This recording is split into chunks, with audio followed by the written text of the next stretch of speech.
त्या ॲग्रीस्टॅकच्या संदर्भात तुम्ही आम्हाला थोडी डिटेल माहिती देऊ शकता की एक्झॅक्टली काय आहे ॲग्रीस्टॅक आणि शेतकऱ्यांना तो कसा बेनिफिशियल राहणार आहे?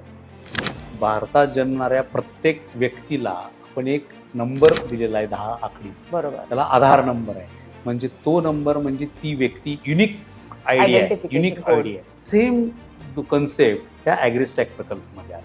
ओके. याच्यामध्ये काय आहे की मी एक शेतकरी आहे. माझी शेती सिन्नर तालुक्यातल्या दापूरला 2 एकर आहे, दोडीला माझी 2 एकर आहे. अशी वेगवेगळ्या ठिकाणी माझी शेती आहे, पण मी शेतकरी एक आहे. तर मी हा शेतकरी म्हणून माझा एक युनिक आयडी असेल. ओके.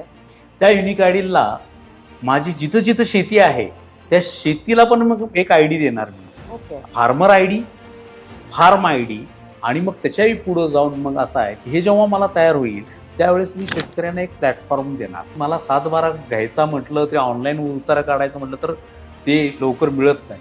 ह्या सिच्युएशनला तुम्हाला काहीही करायची गरज नाही, कारण तुमचा ऑलरेडी फार्म आयडी इटसेल्फ तुम्ही आहे. Eligible. तुम्हाला जस्ट तुमचा फार्म आयडी आणि फार्मर आयडी टाकला की तुम्ही काय लावलेलं हे ऑलरेडी ती सिस्टीमला लोड असणार आहे. तुम्ही कुठल्या फार्मवर आला ती फार्मही लोड असणार आहे. ते फार्म 2 एकराचा आहे की 20 एकराचा हे ऑलरेडी डिसाइडेड असणार आहे.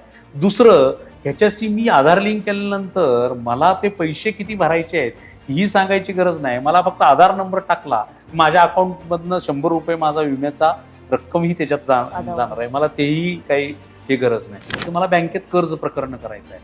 उद्या बँकेवाले ही कागद नाही, तुझ्या ह्या फाईलमध्ये हे नाही असं म्हणायची गरज नाही. त्याला फक्त मी जाणार, माझा हा फार्म आयडी आहे आणि तो फार्म आयडी टाकून बघा तुमच्या सिस्टीमला.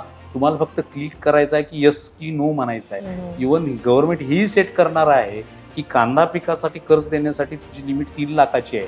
त्याच्या मी तो नाही म्हणणार मी तुला 1 लाख देईल. 3 लाखाची लिमिट सेट आहे ना, आपोआप ते तुला एका क्लिकवर ते लोन तुझं मंजूर होणार आहे. म्हणजे त्यालाही करायची गरज नाही. त्याला तो जमाना गेला की मी 7/12साठी कुठं तर सेतू केंद्रावर जा किंवा माझं पिकाची नोंद घेण्यासाठी तलाट्याच्या मागे जा. काय नथिंग टू डू विथ.